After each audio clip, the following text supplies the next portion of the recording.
Hired to design a nursery, she never knew the billionaire CEO already knew about the baby. "Tell me the truth, Alex. How long have you known?" Margaret's voice trembled in the dim light of the storm-darkened study, her silhouette illuminated by lightning that flashed through the windows. "Was this all some elaborate game to you?" The man across from her stood perfectly still, his expression unreadable in the shadows. Only the white-knuckled grip on his wine glass betrayed his tension. "I've known about Ben since the week after he was born," he finally admitted, his deep voice barely audible above the thunder. "I've known about our son for 4 months. Margaret felt the room spin around her. "Our son? You don't get to call him that. You weren't there when I found out I was pregnant. You weren't there for the morning sickness, the doctor appointments, the birth. Because you never told me." Alex's composure finally cracked. "You disappeared after that night in Atlanta. No note, no number, nothing. I woke up alone with only your first name. So this nursery project was what? Revenge? A way to spy on me? To manipulate your way into our lives? It was the only way I could think of to find out if you were ready to hear the truth. Have you ever discovered that what you thought was coincidence was actually carefully orchestrated? That someone you trusted had been keeping life-changing secrets?" Today's story explores what happens when a talented interior designer discovers the nursery she's been hired to create was commissioned by the father of her child, a man who's known about their baby all along. Would you feel betrayed by such a revelation? Or would you see it as an act of patience and respect? Stay with me to discover how this unexpected reunion unfolds. Hi, my beautiful sisters. Today I want to talk about the walls we build around our hearts. We construct them so carefully, brick by brick, after disappointment and heartbreak. We tell ourselves we're being strong, being wise, protecting ourselves from further pain. But sometimes those very walls that were meant to keep hurt out are actually keeping healing and love from getting in. True strength isn't found in isolation or perfect self-sufficiency. It's found in the courage to remain open despite past wounds, to risk vulnerability again when everything in you screams to keep your guard up. As you listen to today's story, I invite you to consider which walls in your own life might be due for renovation or perhaps gentle demolition. The soft glow of lamplight spilled across Margaret Harper's desk as she reviewed the final sketches for her latest project. Outside her home office window, Charlotte's autumn leaves danced in the evening breeze, their golden hues catching the last rays of sunset. At 41, Margaret had rebuilt her life with careful precision. Her design firm, Harper and Haven Designs, was finally gaining the recognition she'd worked so hard for, and her 4-month-old son Ben slept peacefully in the nursery down the hall. The nursery, her masterpiece, every detail lovingly selected, from the hand-painted constellation ceiling to the vintage oak rocking chair, where she spent countless nights singing lullabies while Ben's tiny fingers curled around hers. It was in creating this space for her son that Margaret had rediscovered her passion for design after her divorce 3 years earlier, a painful end to a marriage that had slowly suffocated her creative spirit. Now, staring at the commission before her, Margaret felt a flutter of excitement. The project was extraordinary, a complete nursery redesign for a private estate in the North Carolina hills. The client, a Mr. Alexander Caldwell, CEO of Meridian Holdings, requested absolute discretion. No details about the family, no photographs, no questions. Just an unlimited budget and creative freedom to craft the perfect space for a baby. "This could fund Ben's college education," she murmured, tracing her finger over the contract's generous figures. The timing couldn't have been better. Her fledgling business needed this boost, and the commission would provide the security she craved for her son. Margaret glanced at the baby monitor, watching Ben's chest rise and fall in peaceful slumber. His dark lashes rested against cheeks that grew more defined each day, sometimes revealing glimpses of features she couldn't quite place in her own family line. She pushed away the thought, as she often did when memories of that night threatened to surface. The night at the Emerson Gallery in Atlanta. The night she'd met a stranger with laughing eyes and conversations that flowed like warm honey. The night that had given her Ben. "Focus, Margaret," she chided herself, returning to the contract. She signed her name with a flourish, then reached for her phone to call her assistant. "Olivia, please confirm the Caldwell project for tomorrow morning. I'll need you to watch Ben for a few hours while I visit the estate." As she hung up, Margaret couldn't shake the feeling that something significant was shifting in her carefully ordered world. She'd built walls to protect herself and Ben, walls she'd sworn would remain standing. Yet something about this project called to her, like a distant melody she couldn't quite place but couldn't stop straining to hear. 1 year earlier, Margaret had stood in the Emerson Gallery in Atlanta, a glass of champagne in hand, admiring a series of abstract landscapes that reminded her of the North Carolina mountains where she'd grown up. She was in the city for a design conference, her first professional outing since finalizing her divorce from Richard, a man who had systematically dismantled her confidence over their 8-year marriage. "They're even more powerful up close, aren't they?" The voice beside her was deep and warm, with the faintest trace of a southern accent beneath its cultured tones. Margaret turned to find herself looking up at a tall man in a perfectly tailored suit, his dark hair slightly rumpled as though he'd been running his hands through it. "They are," she agreed, turning back to the painting. "They remind me of home." "And where's home?" he asked, moving to stand beside her, his attention seemingly focused on the artwork rather than her. A courtesy she appreciated after a day of navigating overly aggressive networking at the conference. "North Carolina. The Blue Ridge Mountains." He smiled, a genuine expression that transformed his serious face. "I should have guessed. There's something of the mountains in you, a quiet strength, a certain rootedness." Under normal circumstances, Margaret might have dismissed the line as practiced flattery. But something in his tone, in the thoughtful way he studied both her and the painting, suggested sincerity. "I'm Alex," he said simply, offering his hand. "Margaret," she replied, accepting the handshake and feeling an unexpected current of awareness at the contact. They spent the next hour moving through the gallery together, discussing the artwork with an easy rapport that surprised her.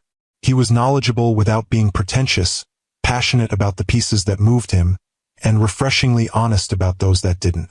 Not once did he mention his profession or ask about hers, a rarity in the networking-obsessed environment she'd been navigating all week. "Would you like to continue this conversation over dinner?" he asked as they completed their circuit of the gallery. "There's a wonderful restaurant just down the street." Margaret hesitated. She hadn't dated since her divorce, hadn't even considered it. But this didn't feel like dating. It felt like connection, something she'd been starved for during the isolated final years of her marriage. "I'd like that," she said, surprising herself. Dinner stretched into hours of conversation that flowed as easily as the wine. They discovered shared passions for architecture, classic films, and the simple pleasure of thunderstorms. They debated the merits of modernism versus traditionalism in design, finding common ground in the belief that spaces should serve the people who inhabited them rather than the other way around.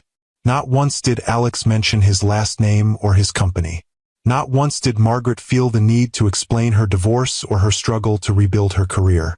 For one magical evening, they were simply two people enjoying a genuine connection, free from the weight of their histories or the expectations of their futures. When Alex invited her back to his hotel suite to continue their conversation on the balcony overlooking the Atlanta skyline, Margaret made a decision that was entirely out of character for her normally cautious nature. She said yes. What followed was a night of passion and tenderness that awakened parts of her she thought had died during her marriage. In Alex's arms, she felt desired, appreciated, alive in ways she had forgotten were possible. They talked between lovemaking, sharing dreams and philosophies if not personal details, creating an intimacy that felt both profound and strangely protected by their mutual anonymity. In the early hours of the morning, Margaret lay awake watching Alex sleep, struck by the peaceful vulnerability of his expression. For a moment, she allowed herself to imagine a future where nights like this weren't an anomaly but a possibility. Then reality intruded, her business in Charlotte, her carefully constructed independence, her fear of losing herself in another relationship. She slipped from the bed, dressed quietly, and left without leaving a note or number. It was better this way, she told herself. A perfect memory, untarnished by the complications of real life. A gift she would treasure rather than a relationship that would inevitably disappoint. What she couldn't have known then was that she carried another gift from that night, one that would change her life forever. 6 weeks later, Margaret sat on the edge of her bathtub, staring in disbelief at the pregnancy test in her trembling hands. 2 pink lines. Unmistakable. Impossible. "This can't be happening," she whispered to her empty bathroom. But it was. At 40, after years of being told by doctors that her chances of conceiving naturally were virtually non-existent, one of the many griefs that had shadowed her marriage, Margaret was pregnant from a single night with a man whose last name she didn't even know. Her first instinct was panic. How could she find him? Should she find him? What would she say if she did? "Hello. Remember me? The woman who slept with you and disappeared? Surprise, you're going to be a father." As days passed and the reality of her pregnancy settled in, Margaret's panic gave way to a strange, fierce joy. This child, this miracle she had never expected, was hers. After years of failed fertility treatments during her marriage, after the soul-crushing disappointment each month, after finally accepting that motherhood might not be part of her path, life had surprised her with its most precious gift. Did she have an obligation to find Alex? Perhaps. But how? She knew only his first name, that he had been staying at the Ritz-Carlton in Atlanta, and that he had some connection to the art world. It wasn't enough to go on, and part of her, the part still healing from Richard's emotional manipulation, feared what would happen if she found him. Would he want involvement? Would he demand rights? Would he dismiss her and the baby entirely? In the end, Margaret made the decision to embrace this unexpected blessing on her own terms. She would have this baby, love this child, create the family she had always wanted but thought she would never have. If fate wanted Alex to know about his child, fate would have to arrange it. She wouldn't go searching for a man who might complicate or even threaten the precious new life growing inside her. As her pregnancy progressed, Margaret threw herself into preparing for her child's arrival. She transformed her home office into a nursery, channeling all her design expertise into creating a magical space for her baby. The project rekindled her passion for interior design, particularly children's spaces, leading her to refocus her business on nurseries and children's rooms. When Benjamin Harper arrived on a stormy July night, red-faced and screaming with healthy lungs, Margaret felt her world shift on its axis. Looking into her son's tiny face, she saw echoes of herself in his chin and mouth, but his eyes, even scrunched and unfocused, hinted at his father's intensity. "It's just you and me, little one," she whispered, cradling him against her chest. "And we're going to be just fine." For 4 months, they were more than fine. Ben was an easy baby, and Margaret found a rhythm that allowed her to care for him while growing her business. She hired Olivia, a design school graduate, as her assistant, creating a flexible arrangement that gave her the support she needed without sacrificing time with Ben. Life was full, challenging, and deeply satisfying, until the day the email arrived from Alexander Caldwell, CEO of Meridian Holdings, requesting her services for a nursery design at his estate in the North Carolina mountains. The Caldwell estate emerged from the mist-covered hills like something from a dream. Margaret drove slowly up the winding driveway, taking in the elegant stone facade and sweeping views of the Blue Ridge Mountains beyond. The property was both grand and somehow intimate, not the ostentatious display of wealth she'd expected, but a thoughtful retreat that seemed to embrace the natural landscape. As she parked her modest SUV beside a sleek black Bentley, Margaret checked her appearance in the rearview mirror. She'd chosen a simple navy dress that highlighted her slender frame, her auburn hair swept into a professional chignon. At 41, she carried herself with the quiet confidence of a woman who had weathered storms and emerged stronger, though few knew the depth of those waters. "You can do this," she whispered to her reflection. "It's just another client." The massive oak door opened before she could knock, revealing a tall, broad-shouldered man in his mid-40s. For a breathless moment, Margaret felt the world tilt beneath her feet. Alexander Caldwell. He was more imposing than she remembered, his 6'2" frame filling the doorway, shoulders broader in a perfectly tailored charcoal suit. but his eyes were exactly as they had haunted her dreams. Hazel with flecks of gold, crinkled slightly at the corners, holding a depth that had drawn her in that night at the gallery. Ms. Harper. His voice was rich and warm, with the faintest trace of a Georgia accent. Thank you for coming personally. Please, come in. Margaret forced her professional smile into place, extending her hand. Mr. Caldwell, it's a pleasure to meet you. If he recognized her, his expression revealed nothing as he shook her hand. The brief contact sent an unwelcome current up her arm, and she withdrew perhaps too quickly. I understand discretion is important for this project, she continued, following him into a soaring entryway. Rest assured, Harper and Haven prides itself on client confidentiality. Alex nodded, leading her through the house. I appreciate that. This project is particularly personal. The estate was a masterful blend of traditional Southern architecture and modern comfort. High ceilings, warm wood tones, and walls of windows that embraced the mountain views. Margaret noted the tasteful art collection, the absence of clutter, and most strikingly, the lack of personal photographs or mementos.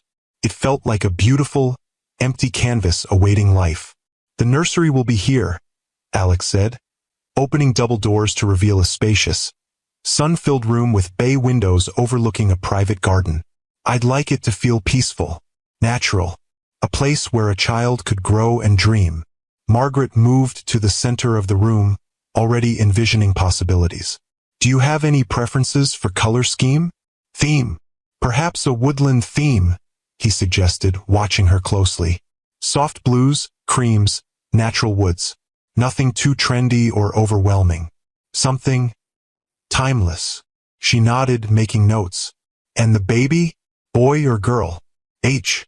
A shadow passed over Alex's features, so quickly Margaret almost missed it. A boy. He's very young. Just a few months old. Congratulations, she offered automatically, though something in his tone gave her pause. Is this your first? Yes. The word carried weight beyond its single syllable. My first. Margaret turned away, focusing on measurements to hide her sudden discomfort. There was something in his gaze, something searching and almost familiar, that made her heart race in a way it hadn't since that night in Atlanta. I'll need to take detailed measurements and photos today, she said briskly. Then I'll prepare some preliminary designs for your approval before we begin implementation. Of course. Alex moved toward the door. Take all the time you need. I'll be in my study when you're finished. Would you like coffee? Tea? Coffee would be wonderful, thank you. When he left, Margaret released a breath she hadn't realized she was holding. She pressed a hand to her chest, willing her heartbeat to slow. It's not him, she whispered to herself. It can't be him. Atlanta is hundreds of miles away. It's just coincidence. But as she began measuring the room that would become some fortunate child's nursery, Margaret couldn't shake the feeling that the careful walls she'd built around her life were beginning to crack. If you've ever had to rebuild your life after heartbreak, only to find the past circling back in unexpected ways, hit that like button and let me know in the comments. Sometimes the very things we run from are the things fate seems determined to put directly in our path. 3 weeks into the project, Margaret found herself spending more time at the Caldwell estate than strictly necessary. What had begun as weekly design consultations had evolved into almost daily visits, with Alex often joining her as she selected fabrics, arranged furniture, and directed the artisans painting the woodland mural across the nursery's main wall. Today, she stood back to assess the nearly completed space. The room had transformed into a peaceful woodland haven. Soft blue walls with hand-painted trees stretching toward a ceiling where tiny fiber-optic stars would twinkle at night. A handcrafted oak crib stood beneath the largest painted oak tree, flanked by a comfortable linen rocking chair. Custom shelves held classic children's books and handmade wooden toys. Everything was perfect, yet something felt unfinished. It's beautiful. Alex's voice came from the doorway. He'd taken to appearing silently, watching her work with an intensity that should have made her uncomfortable but instead felt strangely right. Thank you. Margaret smiled, turning to face him. But something's missing. I can't quite place it. Alex stepped into the room, closer than professional boundaries might dictate. Over these weeks, something had shifted between them, conversations extending beyond design choices into personal territories. She'd found herself sharing stories of her divorce, her struggles to build her business.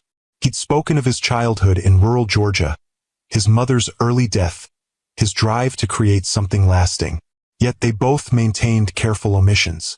She never mentioned Ben. He never explained who the nursery was for. Perhaps it needs something living, Alex suggested. A plant, maybe? Margaret's eyes lit up. That's it exactly. Something growing, changing. She moved to the window, gesturing to the garden below. Maybe bonsai trees? They require care and patience, growing more beautiful with time. Like children, Alex said softly. Their eyes met, and Margaret felt that now familiar current between them. In another life, another time, she might have leaned into it. Instead, she glanced at her watch. I should go. My babysitter can only stay until 6. Alex's expression shifted subtly. Your babysitter? Margaret froze, realizing her slip. She'd been so careful to keep Ben separate from her professional life, especially from this client who stirred such confusing emotions. Yes, she said carefully. I have a son, Ben. He's 4 months old. Something flickered in Alex's eyes. Not surprise, but something deeper, more complex. You never mentioned having a child. It didn't seem relevant to the project. She began gathering her things, suddenly eager to escape. I'm a very private person, Mr. Caldwell. Alex, he corrected gently. After all these weeks, I think we've moved beyond formalities, Margaret. The way he said her name, with a soft emphasis on the first syllable, sent an unwelcome shiver down her spine. It reminded her too much of whispered conversations in a dimly lit gallery, of champagne and shared laughter, of a hotel suite with views of Atlanta's glittering skyline. I really should go, she insisted, moving toward the door. Alex stepped aside, but not before asking, would you join me for dinner tomorrow night? To celebrate the nursery's completion. There's a wonderful restaurant in Asheville I think you'd enjoy. Margaret hesitated. The professional thing would be to accept. A celebratory dinner with a client was perfectly normal. But nothing about her reaction to Alexander Caldwell felt professional or normal. I can't, she said finally. Ben, bring him, Alex suggested, his voice gentle. I'd like to meet him. The request hung in the air between them, loaded with unspoken meaning. Margaret felt her carefully constructed world tilting again. That wouldn't be appropriate, she managed. But thank you for the invitation. I'll send my assistant tomorrow with the final touches for the nursery. The bonsai trees and a few other elements to complete the space. Before he could respond, she slipped past him and hurried down the hallway, her heart pounding against her ribs like a trapped bird. She didn't look back to see Alex watching her retreat, his expression a complex mixture of longing and resolve. Thunder rolled across the Carolina hills as Margaret drove up the winding driveway to the Caldwell estate. She hadn't planned to return, had fully intended to send Olivia with the final items for the nursery, but a massive storm system had moved in unexpectedly, and her assistant had called with car trouble. Just drop off the plants and go, Margaret muttered to herself as rain lashed against her windshield. Don't engage. Don't linger. Ben was safe with Olivia at home. The invoice was prepared, and this complicated project would finally be complete. She could move on, focus on her growing business, and forget the unsettling connection she felt to Alexander Caldwell. Lightning flashed as she parked, illuminating the estate in stark white light. Margaret grabbed the box containing 3 carefully selected bonsai trees and dashed toward the front door, already soaked by the time she reached the shelter of the portico. The door opened immediately, revealing Alex in casual clothes, dark jeans and a soft gray sweater that made him look more approachable, more dangerous to her resolve. Margaret, he said, concern evident in his voice. You shouldn't be driving in this. The Weather Service just issued flash flood warnings for the county. I just need to drop these off, she replied, holding up the box. Then I'll head back before it gets worse. Another crack of thunder shook the house, and the lights flickered ominously. "That's not happening," Alex said firmly, taking the box from her hands. "Come in before you catch pneumonia. The storm's expected to peak over the next few hours. You can wait it out here." Before she could protest, the lights went out completely, plunging the entryway into darkness. A moment later, emergency lighting activated, casting a soft glow through the house. "Generator," Alex explained. "It'll keep essential systems running, but we're officially stormbound." He set the box down and turned to her, his expression softening. "You're drenched. Let me find you something dry to wear." Margaret wrapped her arms around herself, suddenly aware of her soaked dress clinging to her skin. "I need to call my babysitter. Let her know I'll be delayed." Alex nodded, leading her to his study where a fire already burned in the hearth. "Use my phone. Cell service might be spotty with the storm, but the landline should work." He disappeared, leaving Margaret alone in the warm, book-lined room. She called Olivia, who assured her that she and Ben were fine. The power was still on in their neighborhood, and she was happy to stay overnight if necessary. "Just be safe, Margaret," Olivia said. "Ben and I will have a slumber party. He's already asleep anyway." Relieved but still uneasy, Margaret hung up just as Alex returned with a stack of clothing. "These should fit," he said, offering her a soft Henley and sweatpants. "The bathroom is through there. Take your time." When she emerged, feeling both comforted and vulnerable in his clothes, Alex had set out 2 glasses of red wine by the fire. The storm raged outside, rain lashing against the windows, but in here, time seemed suspended in amber light. "Your son is okay?" Alex asked as she took a seat in one of the leather armchairs. Margaret nodded, accepting the wine. "Yes, my assistant is staying with him. He's already asleep for the night, thankfully. He's a good baby. Sleeps through almost anything." "You must be an excellent mother," Alex said, his voice gentle. "It can't be easy, raising a child alone while building a business." "How did you know I'm raising him alone?" Margaret asked, suddenly alert. Alex hesitated, swirling the wine in his glass. "You mentioned your divorce, and you've never referenced Ben's father in our conversations." "Ben's father isn't in the picture," she said carefully. "It's complicated. Life often is." Alex's gaze was steady, searching. "Margaret, there's something I need to tell you." The air between them changed, charged with unspoken truths. Margaret set down her wine glass, suddenly certain she didn't want to hear whatever came next. "The nursery looks wonderful," she said quickly. "Those bonsai trees will be perfect by the window. The family will be very happy with the space." "There is no family," Alex said quietly. "Not yet." Margaret stilled. "I don't understand." Alex set his own glass down and leaned forward, his expression more vulnerable than she'd ever seen it. "The nursery isn't for a client or a relative. It's for my son. A son I only recently discovered exists." The room seemed to tilt around Margaret, blood rushing in her ears. "Your son?" "Yes." Alex's eyes held hers, unwavering. "My 4-month-old son, who lives with his mother in Charlotte. A talented interior designer who specializes in creating beautiful spaces. A woman I met once, at an art gallery in Atlanta, and have never been able to forget." Margaret's hand flew to her mouth, her worst fears and secret hopes colliding in a dizzying rush. "How long have you known?" "About Ben? Since he was born. I received confirmation just weeks before I contacted your firm." Alex's voice was steady, though his hands betrayed his tension. "About you? I've been looking for you since the morning you disappeared from my hotel suite without a word."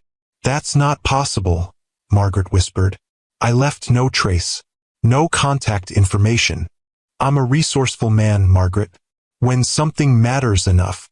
He trailed off, then continued more softly. "I hired investigators the very next day. It took months, your recent move, your name change after the divorce, privacy protections. But I never stopped looking." Margaret stood abruptly, needing distance. "So this entire project, the nursery, it was all a manipulation? a way to insert yourself into our lives. No. Alex rose too, keeping space between them. It was a preparation. I could have shown up at your door the moment I found you, demanded a DNA test, filed for custody. I didn't. I wanted to be ready, to have a home, a space for him. For both of you, if you'd allow it. You've been watching us? The thought made her skin crawl. Not watching, just ensuring you were safe. That you had what you needed. Alex ran a hand through his hair, a gesture of frustration. I wanted to know what kind of mother you were before I disrupted your lives. I needed to understand why you never told me about him. You had no right, Margaret said, her voice shaking with anger and confusion. No right to investigate me, to manipulate this situation. And you had no right to keep my son from me, Alex countered, though his tone remained gentle. But I understand why you did. Your divorce, your need for independence, your fear of losing control again. I've learned a lot about you these past months, Margaret. Stop saying my name like that, she snapped. Like you know me. But I do know you, he said quietly. I know you sing Blackbird to Ben when he can't sleep. I know you work until 2 in the morning to meet deadlines so you can spend mornings with him. I know you're terrified of failing him, of not being enough. And I know you're the most remarkable woman I've ever met. Margaret felt tears threatening, a storm to match the one raging outside. This is insane. You can't just decide to be part of our lives. I'm not deciding anything, Alex said. I'm asking for a chance to know my son. To see if what we started that night in Atlanta could be something more. That night was a mistake, Margaret said reflexively, though the words felt hollow even to her own ears. Was it? Alex took a step closer. Is Ben a mistake? Is the connection we've both felt these past weeks working together a mistake? I don't know what it is, she admitted, her defenses crumbling. But I know I'm terrified. Of me. Of this. Of losing the life I've built. Of Ben getting hurt if this goes wrong. She gestured between them. Of whatever this is. Alex nodded, understanding in his eyes. I'm not asking for answers tonight. Just don't disappear again. Give us a chance to figure this out. For Ben's sake, if nothing else. The mention of her son, their son, centered Margaret.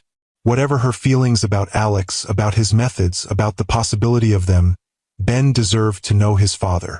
If Alex was half the man he appeared to be, denying them that relationship would be selfish. I need time, she said finally. This is overwhelming. Take all the time you need, Alex replied. I've waited this long. I can wait longer. The storm continued to rage outside, but inside, a fragile truce had formed. Margaret returned to her chair, accepting a fresh glass of wine. They sat in silence for a long moment, the weight of revelation settling between them. Tell me about him, Alex said finally, his voice soft with longing. About Ben. What's he like? Despite her lingering anger and confusion, Margaret found herself smiling. He's incredible, strong-willed, observant. He has your eyes, exactly your eyes. And when he concentrates, he gets this little furrow between his brows, just like you have right now. Alex's expression transformed with wonder and grief for what he'd missed. Does he laugh easily? All the time, Margaret said, feeling her heart expand as she always did when talking about her son. Especially when I make ridiculous animal noises. The sillier, the better. As the night progressed, the storm gradually subsided outside while inside. Two people who had created a life together began the delicate process of building a bridge between their separate worlds. Margaret shared stories of Ben's birth, his first smile, his recent discovery of his own feet. Alex listened with rapt attention, asking questions, absorbing every detail of the son he had yet to meet. By the time dawn broke, casting pale light through rain-washed windows, they had reached an understanding. Not forgiveness, not yet. Not reconciliation, not quite. But a beginning, tentative and fragile, built on the one thing they unquestionably shared, love for their son. I should go, Margaret said, watching the sky lighten. Olivia will need to get to work, and Ben will be waking soon. Alex nodded, rising with her. When will I see him? The question hung between them, weighted with hope and fear. Margaret considered her answer carefully. Sunday, she said finally. Come to the house for lunch. You can meet him then. The smile that transformed Alex's face made her breath catch. Thank you, he said simply, the words inadequate for the gift she was offering. As Margaret drove home through the washed-clean morning, her emotions churned like the storm-swollen creeks alongside the road. Anger at Alex's deception warred with understanding of his motives. Fear of change battled with hope for possibilities she had never allowed herself to consider. And beneath it all ran a current of something dangerously close to the feelings that had overwhelmed her that night in Atlanta. A recognition of something rare and precious. Would you feel betrayed by Alex's approach, or touched by his patience? Share your thoughts in the comments below. Sometimes the line between protection and deception is thinner than we realize, especially when it comes to the people we love most. The Sunday morning sun streamed through Margaret's kitchen windows as she nervously arranged a platter of sandwiches. Ben sat in his high chair, happily gumming a teething biscuit, oblivious to the significance of the day. Everything doesn't have to be perfect, her sister Diane said, watching Margaret rearrange the fruit for the third time. After the revelation at Alex's estate, Margaret had called her sister in tears, pouring out the whole complicated story. I know, Margaret sighed. I don't know how to do this. Here's your daddy, Ben. Sorry I never mentioned him before. Diane smiled, taking the platter from her sister's hands. Ben is 4 months old. He's not going to remember this moment. But Alex will, and so will you. Just breathe. The doorbell rang, sending Margaret's heart into her throat. Diane squeezed her shoulder reassuringly. I'll get it. Take a moment. Margaret turned to Ben, smoothing his soft dark hair. Ready to meet your daddy, little man? Ben responded with a drooly smile that melted her heart as it always did. Whatever happened with Alex, this little person was worth every complication, every fear, every moment of uncertainty. She heard the murmur of voices in the entryway, then footsteps approaching the kitchen. Margaret straightened, turning to face the doorway just as Alex appeared. A large gift bag in one hand and an expression of nervous anticipation that mirrored her own. For a moment, no one spoke. Alex's gaze moved from Margaret to the baby in the high chair, his eyes widening with wonder and recognition. Ben, sensing a new presence, turned his head curiously, regarding the stranger with his father's hazel eyes. He has my mother's chin, Alex said softly, his voice thick with emotion. And her ears. Margaret nodded, throat tight. I've always wondered where those came from. Alex took a tentative step forward, then another, drawn to his son like a magnet. He set the gift bag down and knelt beside the high chair, bringing himself to Ben's eye level.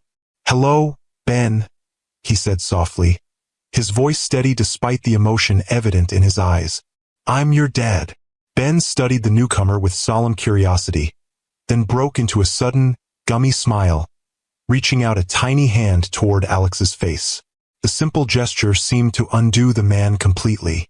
Alex's eyes filled with tears as he gently caught the small fingers in his own. He's perfect, he whispered, looking up at Margaret with naked gratitude. Absolutely perfect. Margaret felt her own eyes welling up, the moment more powerful than she had anticipated. Whatever her complicated feelings about Alex's methods, seeing father and son together for the first time touched something deep within her. Diane quietly slipped from the room, giving them privacy for this momentous meeting. Margaret moved to the table, needing something to do with her hands. Would you like to hold him? She offered, surprising herself with the suggestion. Alex's expression brightened. More than anything. Margaret lifted Ben from his high chair, inhaling his familiar baby scent for courage before turning to place him in his father's arms. Alex received his son with reverent care, adjusting his hold with natural instinct. Support his head, Margaret instructed automatically, then stopped herself. Sorry, you've got it right. I've been practicing, Alex admitted, his eyes never leaving Ben's face. With a doll. I didn't want to get it wrong the first time. The image of powerful CEO Alexander Caldwell practicing with a baby doll made Margaret smile despite herself. That's surprisingly sweet. Ben seemed content in his father's arms, reaching up to pat Alex's cheek with curious fingers. Alex spoke to him softly, introducing himself, promising things that made Margaret's heart ache with their simple sincerity. "I missed the beginning," he told the baby, "but I'm here now, and I'm not going anywhere." After a few minutes, they moved to the living room where Margaret had created a comfortable play area with a soft blanket and toys. Alex sat on the floor without hesitation, placing Ben on the blanket before him, all his usual corporate polish forgotten in the wonder of fatherhood. "He's starting to roll over," Margaret said, sitting nearby. "He gets frustrated when he gets stuck halfway." As if on cue, Ben attempted to roll from his back to his stomach, making it partway before getting stranded. His little face scrunched in concentration, then began to register distress. Before Margaret could intervene, Alex gently guided him the rest of the way. "There you go, buddy," he encouraged. "You almost had it." Ben, successful in his role, gurgled happily, prompting a delighted laugh from Alex. The sound, unguarded and joyful, reminded Margaret of their night in Atlanta, of the man who had captivated her with his genuine passion for art and ideas.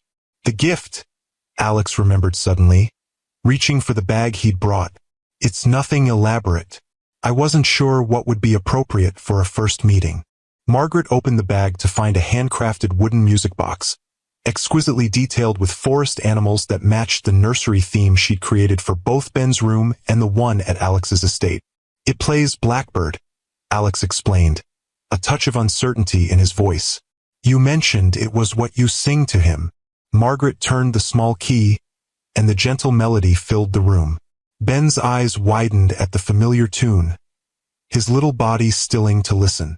"It's beautiful," she said sincerely. "Thank you." They spent the next hour in a strange, tentative harmony, focused on Ben but gradually relaxing into conversation. Alex asked thoughtful questions about Ben's routine, his development, his preferences. Margaret found herself sharing details she'd had no one to appreciate before. His first smile at 6 weeks, his fascination with ceiling fans, the way he studied his own hands as if they were the most miraculous things in the universe. When Ben began showing signs of tiredness, Margaret excused herself to put him down for his nap. Alex watched them go with visible reluctance, as if afraid they might disappear if he took his eyes off them. "He'll sleep for about an hour," Margaret said when she returned. "We should talk." Alex nodded, moving from the floor to the sofa. "I know you have questions, concerns." "That's putting it mildly." Margaret took a seat across from him, maintaining distance. "What you did, investigating me, orchestrating our reunion through the nursery project, it was manipulative, Alex. I can't just overlook that." "I know," he acknowledged, meeting her gaze directly. "If there had been a straightforward path, I would have taken it. But you disappeared without a trace. When I finally found you, I learned about Ben, and He paused, searching for words. "I was terrified of handling it wrong, of barging into your lives with legal demands, of being the kind of father who disrupts rather than supports." "So you decided deception was better?" Margaret challenged. "I decided patience was better," Alex corrected gently. "I wanted to know you, both of you, before making demands or assertions. I wanted to create a space for Ben in my home and my life before introducing myself as his father. Was it unconventional? Yes. But my intentions were to minimize trauma, not create it." Margaret considered his words, finding a certain logic despite her lingering anger. "Why didn't you tell me who you were the moment we met at your estate? You must have seen my recognition." "I saw fear," Alex said quietly. "When you realized who I was, your first instinct was to retreat. If I had immediately revealed that I knew about Ben, would you have allowed me into your lives? Or would you have disappeared again?" The question hung between them, uncomfortable in its accuracy. Margaret had spent the past week asking herself the same thing and couldn't honestly say she would have reacted well to such a revelation. "I don't know," she admitted. But I deserved the chance to make that choice. You're right, Alex conceded. And I'm sorry for taking that from you. I was trying to protect Ben and yes, myself from a worst-case scenario. But in doing so, I compromised your agency, and that was wrong. His apology, direct and without qualification, eased something in Margaret's chest. What do you want now, Alex? What are you hoping for? Honestly, he leaned forward, his expression earnest. Everything. I want to be a real father to Ben. Not just financially, but present in his daily life. I want him to grow up knowing he's loved and valued by both his parents. And I want. He hesitated, then continued with quiet intensity. I want a chance to know if what we felt that night in Atlanta, what I felt growing between us these past weeks, could be something lasting. Margaret felt her heart quicken at his words, at the vulnerability in his eyes. That's asking a lot. I know, he acknowledged, and I don't expect it all at once. I'm prepared to earn your trust, to prove myself as Ben's father before asking for anything more. We can establish whatever boundaries make you comfortable. And if those boundaries include keeping our relationship strictly co-parental? Margaret asked, needing to understand his expectations. Then I'll respect that, Alex said, though she could see the effort it cost him. Ben comes first. Always. Margaret nodded, appreciating his answer. I need time, Alex. This is all happening so fast. Take all the time you need, he assured her. I'm not going anywhere. The phrase echoed what he had promised Ben earlier, and Margaret found herself believing him despite her lingering caution. Whatever his methods, Alex's commitment to their son seemed genuine and unwavering. We should establish some formal arrangements, she said, shifting to practical matters. Visitation, support, legal recognition.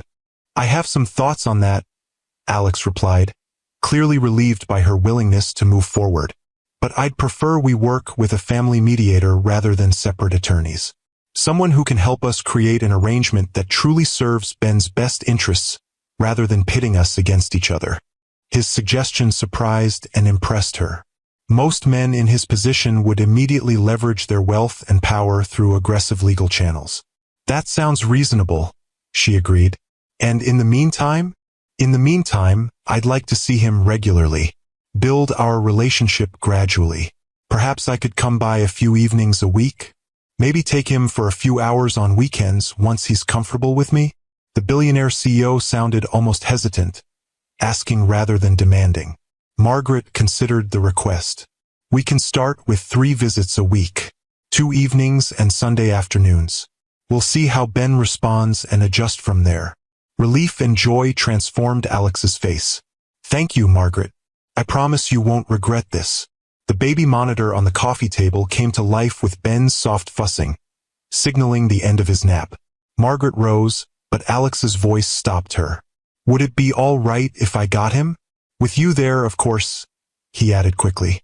I'd like to learn his routines, how you care for him. The request, so simple yet so meaningful, touched Margaret deeply. Yes, she said softly. I think that would be good. Together they walked to the nursery, where Ben was wiggling happily in his crib, having woken in one of his sunny moods. His face lit up at the sight of Margaret, then shifted to curious interest when he spotted Alex. Hey there, big guy, Alex said warmly. Had a good nap? Under Margaret's guidance, Alex lifted Ben from the crib, supporting him with growing confidence. As she watched them together, Ben patting his father's face with fascinated hands, Alex responding with gentle wonder. Margaret felt something shift within her. The wall she had built to protect herself and Ben didn't need to come crashing down all at once. But perhaps it was time to create a door, a way to let in the possibility of something more than she had allowed herself to imagine. He needs changing, she said, moving toward the changing table. First lesson in fatherhood, the less glamorous aspects. To her surprise, Alex laughed. I've been studying up. Books, videos, online courses. I'm prepared for diaper duty. Online courses? Margaret couldn't help but smile. Of course you would approach fatherhood like a business challenge. Not like a business, Alex corrected, laying Ben gently on the changing table. Like the most important role I'll ever have. One I'm determined not to fail at. As she watched him competently change Ben's diaper, talking softly to his son throughout the process, Margaret felt the last of her immediate anger dissolving.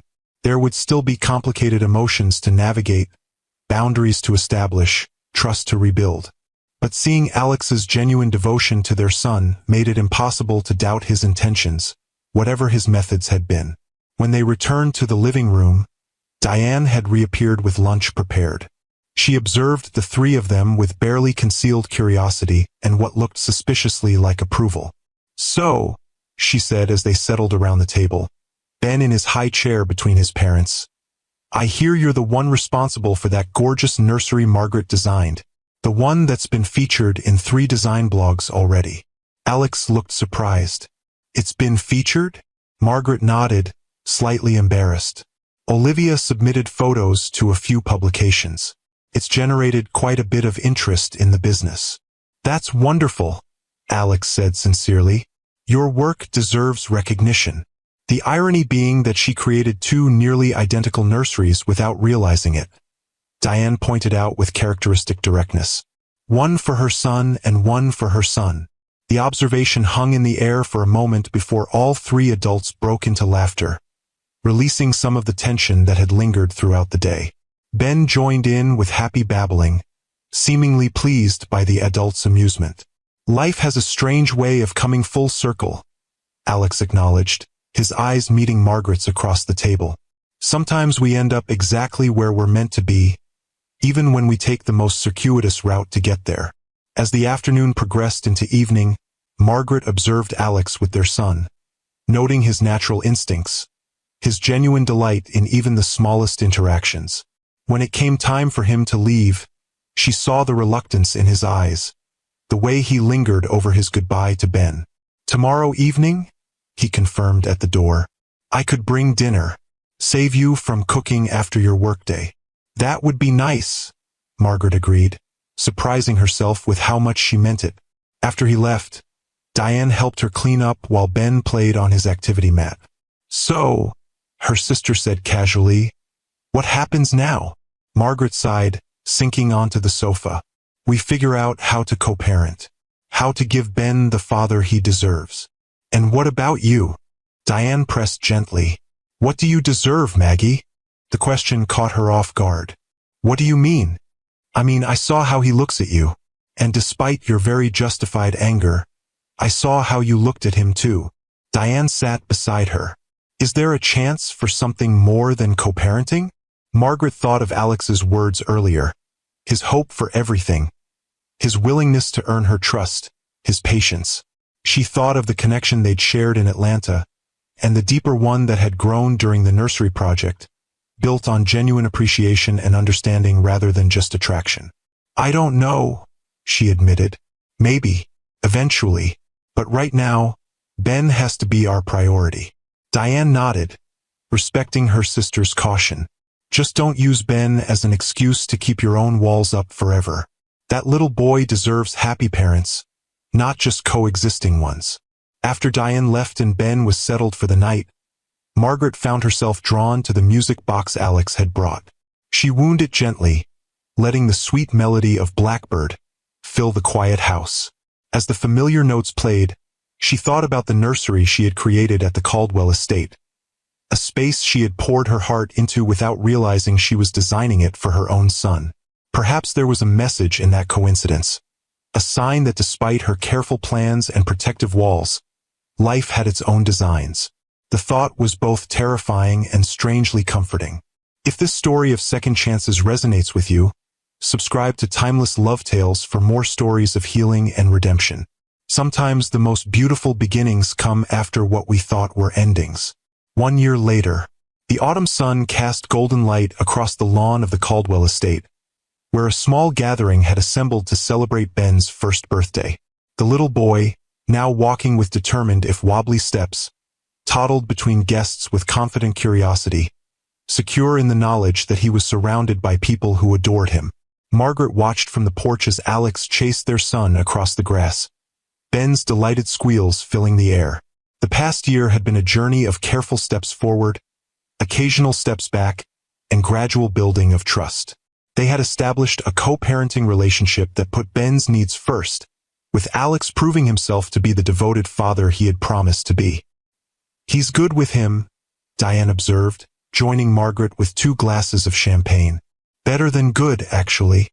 "He is," Margaret agreed, accepting the glass. "I never expected it to work out this well." The arrangement had evolved naturally over the months. What began as structured visits 3 times a week had gradually expanded as Ben bonded with his father. Now they shared custody, with Ben spending 3 days at Margaret's home in Charlotte and 4 at the estate, where Margaret had taken up residence in the guest house to maintain proximity while preserving her independence. The professional boundaries had shifted as well.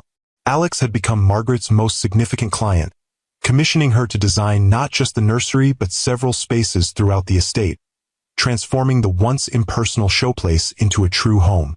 Her business had flourished with the exposure, allowing her to be more selective with projects and maintain a schedule that prioritized time with Ben. "And what about you two?" Diane asked, nodding toward Alex, who was now looking in their direction with a warm smile. "Still just co-parents?" Margaret felt a familiar flutter at his gaze, one she had stopped trying to suppress in recent months. "It's complicated."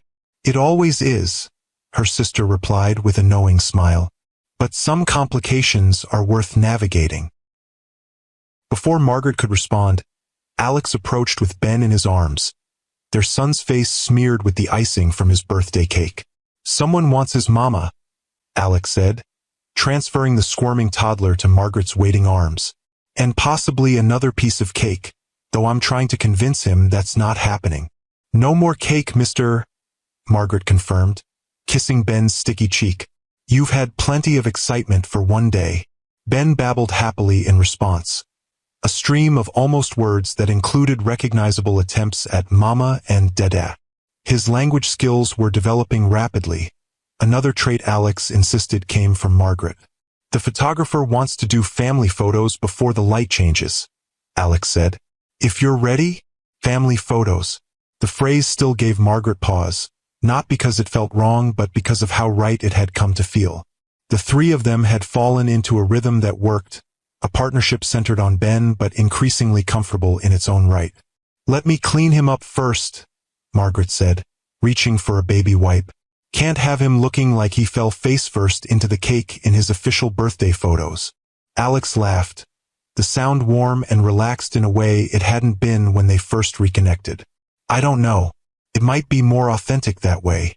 As Margaret wiped Ben's face, their son squirming in protest, she felt Alex's hand rest lightly on her shoulder, a casual touch that had become more frequent in recent months. The simple contact sent a familiar warmth through her, one she had stopped fighting as the walls between them gradually lowered. The photographer gathered them near the old oak tree where a wooden swing had been hung for Ben's birthday. With practiced ease, Alex and Margaret positioned themselves on either side of their son, who was now perched happily on the swing, his earlier cake frenzy forgotten in the excitement of this new adventure. "Perfect," the photographer said. "Now, Mom and Dad, could you move in closer? Frame Ben between you." They shifted as directed, their shoulders touching, hands overlapping on the swing's ropes. It felt natural, this physical proximity that had once been so fraught with tension and uncertainty. "Beautiful family," the photographer commented, snapping away. "Ben, look at Daddy." Ben responded with a delighted giggle, reaching for Alex with complete trust and adoration. The sight never failed to move Margaret. This bond that had formed between father and son despite their complicated beginning. After the photos, as guests began to depart and the party wound down, Margaret found herself alone with Alex on the porch, watching as Diane supervised Ben's exploration of his new toys on the lawn. "Thank you for today," Alex said quietly, "for sharing this milestone with me, for everything this past year." Margaret turned to him, struck as always by the sincerity in his eyes. "You don't need to thank me for allowing you to be part of your son's life, Alex. Not just for Ben," he clarified. "For your patience, your forgiveness, your willingness to build something neither of us expected." The past year had been a journey of careful healing. Alex had proven himself not just with words but with consistent actions, respecting her boundaries, supporting her career, putting Ben's needs above his own desires. The man who had orchestrated their reunion through the Nursery project had gradually revealed himself to be someone worthy of the trust she had cautiously extended. "I was so angry with you at first," Margaret admitted, "for the deception, for taking away my choice in how we reconnected." "You had every right to be," Alex acknowledged. "I made a mistake in how I approached it, even if my intentions were good. But you've spent a year making up for it," she said softly, "proving that your priority really is Ben, that you meant what you said about being patient, about earning trust." Alex's expression grew serious. "And have I earned your trust?" The question hung between them, weighted with meaning beyond co-parenting arrangements or birthday celebrations. Margaret considered her answer carefully, aware that they stood at another threshold, another choice point in their unconventional journey. "Yes," she said finally, "you have." Something shifted in Alex's eyes, hope kindling where caution had lived for so long. "Margaret, I've been careful not to push, not to ask for more than you were ready to give. But I need to be honest with you now." "About what?" she asked, though she suspected she already knew. "About how I feel. About what I want." He took a breath, then continued with quiet intensity. "That night in Atlanta wasn't just a chance encounter for me. It was the beginning of something I've never felt before.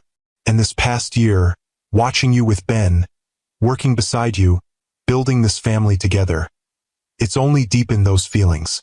Margaret felt her heart quicken, the walls she had maintained around her own emotions threatening to crumble completely. "Alex, I'm in love with you," he said simply. "I have been since that first night, and every day since has only confirmed what I already knew. You're extraordinary, as a mother, as a designer, as a woman. And if there's any chance you might feel something similar." He trailed off, leaving the question unspoken but unmistakable. Margaret looked out at the lawn where their son played, then back to the man beside her. The man who had once been a stranger, then an adversary, then a co-parent, and now something much more complex and precious. "I do," she admitted, the words both frightening and freeing. "Feel something similar. But I've been afraid to trust it, to risk what we've built for Ben." Alex's smile was gentle, understanding. "We don't have to risk anything. We can move as slowly as you need. But I'd like the chance to explore what we could be together. Not just as Ben's parents, but as partners in every sense." Margaret thought of the walls she had built after her divorce, walls that had seemed so necessary for protection but had nearly cost her the family now taking shape before her eyes. She thought of her sister's words about not using Ben as an excuse to keep those walls up forever. "I'd like that too," she said softly. Alex reached for her hand, entwining their fingers with deliberate care. "No more secrets, no more walls, just us, figuring it out together." "Together," Margaret agreed, squeezing his hand as Ben's laughter floated up from the lawn, a joyful soundtrack to this new beginning. 6 months later, Margaret stood in the nursery at the Caldwell estate, the room that had brought them together through such an unlikely sequence of events. Ben had long since moved to a proper toddler room down the hall, but this space remained special, preserved as a reminder of their journey. She ran her hand over the crib rail, remembering the care she had taken in selecting each element, unaware she was designing a space for her own child. The woodland mural still stretched across the wall, the fiber-optic stars still twinkled in the ceiling, and the bonsai trees, now larger and more established, still thrived by the window. "Penny for your thoughts," Alex said, appearing in the doorway. Margaret smiled, turning to face the man who was now officially her fiancé, the modest but exquisite emerald ring on her finger catching the afternoon light. "Just thinking about how life takes such unexpected turns. How the things we fear most sometimes lead us exactly where we need to be." Alex crossed the room to join her, slipping his arms around her waist. Having second thoughts about the renovation? They had decided to transform the nursery into a home office for Margaret, now that she had officially moved from the guest house into the main residence. The business she had built was thriving, with a small staff and a waiting list of clients, allowing her to work primarily from home. Not second thoughts, she assured him. Just appreciating what this room represents. The beginning of us, in a way. Not the beginning, Alex corrected gently. That was Atlanta. This was more like the middle of our story. The complicated part before we figured things out. Margaret laughed softly. And now? What part are we in now? The good part, he said, kissing her temple. The part where we stop being afraid of what might go wrong and start building what could go right. From down the hall came the sound of Ben's voice, calling for them with the impatient enthusiasm of a nearly 2-year-old. They moved together toward their son, hand in hand, the nursery behind them but its legacy, the family it had helped create, very much alive and thriving. Life rarely follows the careful plans we make or respects the protective boundaries we establish. Sometimes it sends us exactly what we need in the most unexpected packaging. A chance encounter, a surprising revelation, a nursery designed with love that becomes the foundation for something far more meaningful than either of its creators could have imagined. Tag a sister who needs to hear that sometimes the walls we build to protect ourselves are the very things keeping us from our happiness. And remember that true strength isn't found in perfect self-sufficiency, but in the courage to remain open to love, even after disappointment. The most beautiful rooms in our lives are often the ones we never planned to create, designed not by caution but by the willingness to risk our hearts one more time.